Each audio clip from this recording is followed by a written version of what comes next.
Setelah itu ternyata istri yang ngatur antum, karena gaji dia lebih besar daripada gaji antum.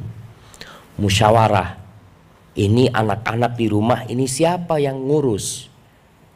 Kalau anti bekerja, anak bekerja. Kata istri, mas gajinya sampean piro mas?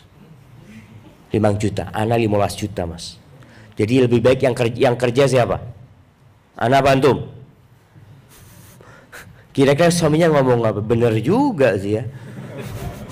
Dia 15 juta. Jadi antum tanyakan. Perempuan juga seperti itu. Perlu bertanya kepada suaminya. Dia itu ambisinya apa? Ada yang ambisinya jabatan. Aku ingin menjadi ini, menjadi ini, menjadi itu. Yang akhirnya keluarga kadangkala jadi nomor 2. Ambisinya dunia. Jarang ketemu dengan keluarga. Kemudian antum juga bisa melihat dia itu termasuk orang yang senantiasa melihat ke masa lalu atau senantiasa melihat ke masa depan saja. Atau ada orang yang memandang 3 dimensi kehidupan ini. Dia mengambil pelajaran dari masa lalu dia. Saya ini terus terang baru hijrah. Ada yang seperti itu. Saya ingin ke depan nanti, ya saya bisa hafal Quran. Atau dia belum bisa baca Quran. Ana punya target, ya 2 tahun ini ana sudah hafal juz amma. Masya Allah. Istri pun tanya seperti itu. Jadi ada yang memandang kehidupan 3 dimensi tadi. Masa lalu, masa sekarang, dan masa yang akan datang. Pertanyaan pertama tadi. Pertanyaan kedua yang perlu antum tanyakan kepada pasangan hidup antum atau calon. Bagaimana pandanganmu tentang maksud dari pernikahan?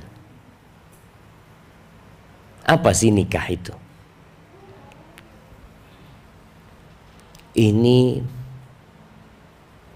pertanyaan yang penting. Ada laki-laki yang berpikir nikah itu hanya untuk menyalurkan nafsu seksual. Sehingga dia bisa bosan dengan satu istri, dia ganti istri. Yang lainnya dalam bedaknya kelihatan sekali, dia ini orangnya cuma untuk nafsu.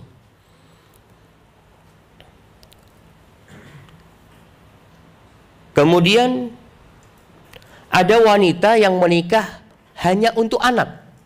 Kenapa antum menikah? Ya anak kepingin punya anak, ya kepingin menjadi ibu. Dan subhanallah, diceritakan ada seorang wanita yang pandangan dia tentang pernikahan adalah anak, Allah nggak kasih anak dia. Sehingga bertahun-tahun ribut terus sama suaminya. Apa yang dia bicarakan? Ini gimana kita sampai saat ini belum punya anak ini? Ayo kita berangkat ke Singapura, kemana, macam-macam. Karena dalam benak dia hanya anak. Ada sebagian yang berpikir nikah itu jalan-jalan ya. Ada temennya, ini selama ini kan jomblo ya. Kalau kemana-mana sendirian, anak ingin setelah menikah itu ada yang dampingin. Hanya itu. Dan ini terjadi di dunia barat ya. Sehingga sebagian mereka nggak mau punya anak. Nggak mau punya anak. Enggak lah, jadi sekedar status sosial aja yang penting kita punya. Sudah menjadi suami istri. Pokoknya kalau ke pasar ada yang dampingin, kalau makan ada yang dampingin, hanya itu saja.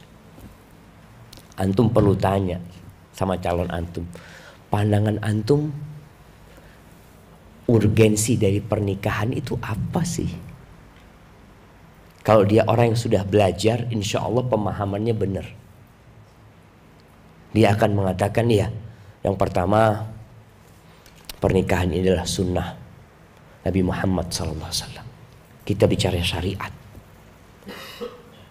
Menikah ini untuk menyempurnakan agama.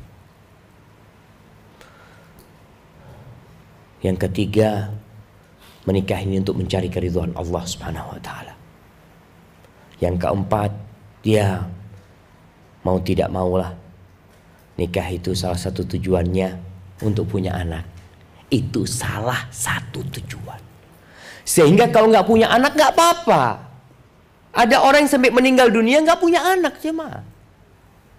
Antum lihat Aisyah radhiyallahu taala sampai mati Nabi Muhammad SAW, sampai mati Aisyah nggak punya anak. Tapi itu tidak jadi masalah sehingga harus bercerai. Maka pemahaman tentang pernikahan ini perlu antum korek dari pasangan hidup antum. Yang perempuan juga seperti itu. Sehingga ya harapannya kalau satu tidak didapat bisa mendapatkan yang lainnya. Menjaga kehormatan dirinya. Ada seorang suami mengatakan, aku mau nikah karena ingin damai hidupku. Harapan aku kalau pulang ke rumah itu aku bisa masuk ke surga, mendapatkan istri yang menyambut kehadiranku. Pertanyaan yang ketiga,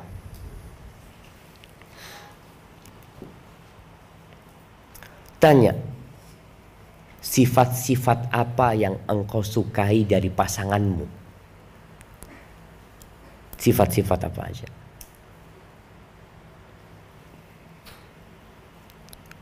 Jadi antum sudah tahu. Ketika dia nyebutkan, aku tuh suka pasangan hidup yang umpamanya yang suka jalan-jalan, yang suka kulineran, yang suka apa lagi? Yang lebih sering di rumah. Dia inginkan pasangan hidup, sampai perempuan nih, katakan sama antum, aku ingin suami yang tidak kerja di luar kota, yang suka ngajak jalan-jalan, macam-macam dia sebutkan. Antum bisa tahu, oh kayaknya nggak pas sama ana. Ana seorang pelaut. Nah, pelaut itu 6 bulan kadang-kadang jemaah. Jadi antum jangan maksa gitu loh. Ketika antum tahu perempuan ini nggak suka dengan suami yang suka safar, maka antum sudah tahu diri, jangan paksakan diri. Ketika antum memaksakan diri menikah dengan dia, akhirnya akan sering berantem, cekcok, gara-gara masalah yang antum sudah tahu sebelum nikah. Tapi antum memaksakan diri. Umpamanya ana suka suami yang ya tiap bulan kasih hadiah emas 0,5 kilo, antum melihat tuh udah iso. Maka tolong antum tanya. Kemudian wanita juga tanya, sama suami ini apa sih yang disukain suami dari wanita? Dia katakan, aku suka wanita yang manja, aku suka perempuan yang ya kalau ngomong itu lembut ya. Aku suka wanita itu yang di dalam rumah, yang gak keluar rumah, yang kalau aku pulang dia selalu ada di rumah. Perempuan ini tahu juga, paham, oh kayaknya gak pas buat aku. Karena aku guru TK, aku tiap pagi berangkat kerja ngajar TK. Kecuali disampaikan, gimana kalau perempuan ini mengatakan dia tahu kekurangan dari diri, gimana kalau calonmu itu sebagai guru di TK yang tiap pagi dia berangkat kerja tapi pulang sebelum zuhur sudah ada di rumah gitu loh. Gimana menurutmu? Di sini lelaki akan mengatakan kalau sekedar itu insya Allah nggak ada masalah. Yang penting ketika aku pulang kerja dia sudah ada di rumah. Ada lelaki yang seperti itu. Ini perlu diobrolkan. Tanya. Masalah makanan juga tanya. Engkau yang kau sukain apa sih dari makanan namanya? Aku itu paling nggak suka sama ikan asin. Istrinya suka sama ikan asin. Ada orang-orang yang kalau nyium bau ikan asin itu mah digoreng ya, itu dia mau muntah atau macam-macam. Istri udah tahu, oh berarti aku suka ikan asin, aku harus tahu diri. Kalau masak ikan asin ketika suami tidak di rumah. Ada yang seperti itu. Baik. Pertanyaan yang keempat.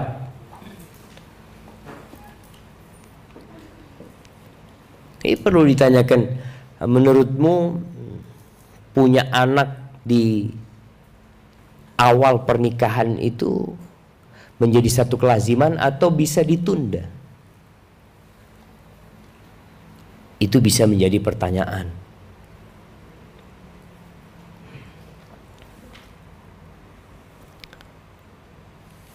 Karena banyak orang tua yang menekan anaknya untuk segera punya anak.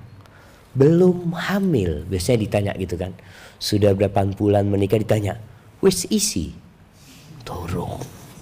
Iya, ada yang seperti itu. Ini perlu dibicarakan. Supaya jangan sampai awal-awal pernikahan sudah ribut terus. Sang suami mengatakan kepada istrinya, Dek, kayaknya kita memang belum dikasih. Ayolah mas, kita ke dokter mas. Ini itu. Kadang-kadang ada tuntutan dari pihak istri atau keluarga istri supaya kita tahu siapa yang bermasalah, antum apa ana. Waduh, sudahlah, ada orang-orang sudah. Kalau memang belum dikasih anak, ada yang baru dikasih anak setelah menikah 3 tahun. Sehingga dari awal pernikahan, walaupun belum hamil, mereka akan aman pernikahannya. Mereka berpikir ya memang mungkin belum waktunya punya anak. Kemudian masalah kapan punya anak itu masalah Allah Azza wa Jalla. Memang kita manusia bisa berencana. Contohnya ada suami yang mengatakan, anak kayaknya awal tahun gak kepingin punya anak. Kenapa? Karena anak sedang kerja atau sedang kuliah, atau istrinya juga sedang ada sesuatu yang membuat dia tidak ingin punya anak di awal tahun. Mau nggak engkau dengan seperti itu? Kalau mau silahkan dilanjutkan. Ini sesuai dengan kesepakatan di antara mereka berdua. Pertanyaan kelima, bicara kesehatan. Ini perlu ditanyakan. Apa biasanya riwayat penyakit. Nah, itu perlu ditanyakan juga. Riwayat penyakit, mungkin ada kekurangan dari sisi fisik. Subhanallah jamaah. Orang itu nggak tahu bagaimana kondisi tubuh anak. Mungkin di punggung anak ini ada tompel yang hitam ya. Kan ada orang yang tanda lahir katanya. Itu ada. Perempuan juga ada seperti itu. Jadi kalau memang ada aib, ada riwayat penyakit yang perlu disampaikan, sampaikan. Jangan sampai terjadi pernikahan kemudian ada kecurangan di sini. Ada penipuan. Umpamanya wanita mengatakan anak ini kena asma. Punya riwayat asma. Mungkin punya riwayat apa, mungkin dia punya kanker atau apa, dia harus ceritakan. Ketika diceritakan, kemudian dia menerima, selesai, alhamdulillah. Insya Allah itu tidak akan jadi permasalahan dalam perjalanan pernikahan antum. Karena semuanya sudah saling tahu.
Dia pagi kerja sampai jam 4, habis itu punya aktivitas kerja lagi sampingan. Terus seperti itu. Maka antum perlu ta'aruf sama dia dalam bab ini. Masalah antum punya nggak kegiatan dakwah, kegiatan keagamaan atau sosial? Ada perempuan-perempuan yang Masya Allah, mana dia tergabung dalam di Jember itu, namanya ada, nanti masih berjalan apa enggak, ada S3 sedekah 1000 sehari. Itu perempuan-perempuan biasanya kalau duitnya ngumpul hari Jumat, dia ke rumahnya janda-janda. Ada kepedulian dia di sana. Ini tidak menghasilkan duit, mengeluarkan energi dan menghabiskan waktu, tapi menunjukkan kalau pasangan hidup antum ini siap untuk membantu antum menjalani kehidupan ini. Ada wanita-wanita yang Masya Allah, suaminya miskin, dia berusaha untuk membuat sesuatu membantu suaminya. Dia tidak minta lebih, bahkan dia lebih suka berbagi. Dia lebih suka tangannya di atas daripada tangannya di bawah. Ini perlu ditanyakan kegiatan dia. Pertanyaan ke-10,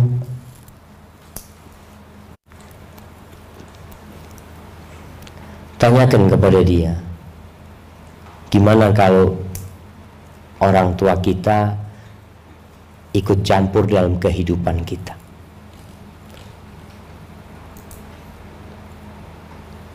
Ini pertanyaan sensitif sekali jemaah, tapi perlu ditanyakan. Gimana menurutmu? Nanti kita akan bicara di season kedua tentang manajemen konflik. Ini perlu ditanya. Ada perempuan yang memang kalau ada apa-apa selalu cerita sama ibunya. Ada laki-laki yang mengatakan, ya ana apapun yang terjadi biasanya ana cerita sama ibu ana untuk minta solusi.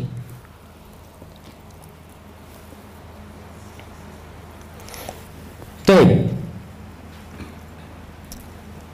Setelah itu beberapa pertanyaan saja, antum bisa tanyakan pertanyaan-pertanyaan yang lainnya yang mungkin buat antum penting untuk ditanyakan. Mamanya mau tanya berapa gajinya, boleh nggak? Boleh. Seorang wanita tanya mamanya, karena Rasulullah SAW salah satu yang dibicarakan dalam urusan pernikahan ini kewajiban memberikan nafkah. Yang menikah itu yang memiliki kemampuan. Seorang wanita, anak kepingin tahu, dia mampu nggak kasih nafkah anak. Kalau ternyata dia mengatakan anak masih hidup bersama orang tua, anak mahasiswa, terus gimana engkau akan kasih nafkah? Ini perlu ditanya. Dia kata enggak, anak alhamdulillah, anak ya walaupun masih mahasiswa, anak sudah punya toko 8. Oh ya lain lagi lah. Mahasiswa itu status dia di dunia perkuliahan, tapi secara fulus dia Masya Allah. Jadi bukan untuk bicara kekayaan, enggak, tapi kemampuan untuk memberikan nafkah. Tapi kadang-kala ini juga nggak perlu ditanyakan. Kalau sudah anti atau ukhti udah tahu suaminya bekerja dan dilihat sudah mulai mapan, pakai mobil, pakai motor, ternyata semuanya kredit. Pertanyaan lain mungkin yang ditanyakan, kalau kita udah menikah kita tinggal di mana nantinya? Itu juga perlu ditanyakan. Mau tinggal di mana? Jadi seorang laki-laki perlu nyampaikan, anak terus terang, anak mau tinggal sama orang tua anak karena ibu anak sendirian. Perempuan juga bisa minta, anak tunggal, bapak anak sudah meninggal, ibu anak janda. Kalau anak menikah, anak akan tetap tinggal di rumah ini. Engkau siap nggak menerima konsekuensi itu? Masya Allah. Udah selesai jamaah. Taib itu ta'aruf ya, atau ta'aruf tadi kita sampaikan. Kemudian bagaimana prosesi khidbah? Antum sudah kenal, pertanyaan-pertanyaan itu antum sudah tahu. Bisa jadi antum nggak tanya. Antum sudah tahu dari informasi yang akurat yang sampai kepada antum. Insya Allah anda sudah siap dengan perempuan ini. Cuma anda sampaikan tadi memang ada beberapa tulisan para ustadz yang berkaitan dengan apa yang perlu ditanyakan. Maka anda sampaikan tadi beberapa yang bisa ditanyakan ketika anda menikah sama istri anda. Ini pengalaman. Anda jumpain, Anda datang ke rumahnya, Anda sampaikan kepada orang tuanya. Semua ada orang tuanya, ada calon istri Anda sampaikan, Anda mahasiswa, Anda gaji Anda 800 real waktu itu. Anda nggak tahu Anda bisa punya rumah sendiri apa tidak. Antum berbicara tentang antum sekarang. Besok antum nggak tahu. Antum ceritakan sama orang tua Anda seperti ini. Anda kerjaan Anda seperti ini, gaji Anda seperti ini. Kalaupun Anda menikah, Anda akan kontrak rumah. Umpamanya seperti itu. Kalau bicara mobil macam-macam, wallahu alam Anda nggak tahu. Antum jelaskan supaya keluarganya itu tidak nekan antum nantinya. Kapan beli rumah? Apa kan pandangan orang kan KPR, orang menikah harus punya rumah sendiri gitu. Antum jelaskan, wallahu alam Anda nggak tahu, sehingga nggak ada yang ditutup-tutupin dari diri antum. Dan nggak usah malu. Jangan takut ditolak, tapi antum takut diterima. Kalau ternyata antum bohong, antum mengatakan anak gaji sekian, anak gaji sebulan 2 juta, mama 2 juta, dan anak tidak ada gaji lain kecuali rizki yang Allah kirimkan dari arah yang tidak disangka-sangka. Nah, taib. Setelah anda menikah, betul jemaah, utang numpuk. Karena bicara khidbah masih belum butuh duit banyak jemaah. Gimana prosesi khidbah? Khidbah itu artinya melamar. Setelah antum tahu, antum melamar. Afwan, ada satu hal dari ta'aruf yang perlu dilakukan, yaitu melihat calon pasangan antum. Nah, melihat nazar kepada dia. Insyaallah antum semua untuk urusan nazar sudah tahu syaratnya, antum sudah pas dengan perempuan itu, dan antum akan menikahi wanita itu. Masya Allah, hadiahnya nyampe jemaah. Masya Allah. Buat antum tadi yang jawab. Barakallahu fikum. Nazar, syaratnya nazar itu antum sudah pas dengan wanita ini, tinggal mau memastikan urusan wajah dan tubuhnya. Antum sudah tahu wajahnya, udah dikasih tahu dia cantik seperti ini. Cuma kan informasi dari orang tidak seperti melihat sendiri. Orang yang ngomong cantik karena dia suka sama wanita dengan tipikal seperti itu gitu loh. Ada orang terus terang yang nggak suka dengan wanita yang mukanya seperti pedang. Ada wanita itu yang tajam wajahnya, cantik dia aja. Buat orang yang suka dengan tipikal seperti itu. Tapi ada laki-laki, ana suka dengan wanita yang wajahnya oval. Melihat, ya Allah, keayuan nih, nggak cocok anak seperti itu. Oh, seperti itu dia nggak cocok karena buat dia terlalu cantik umumnya jemaah. Jadi melihat nazar. Nazar ini bisa langsung khidbah. Nah,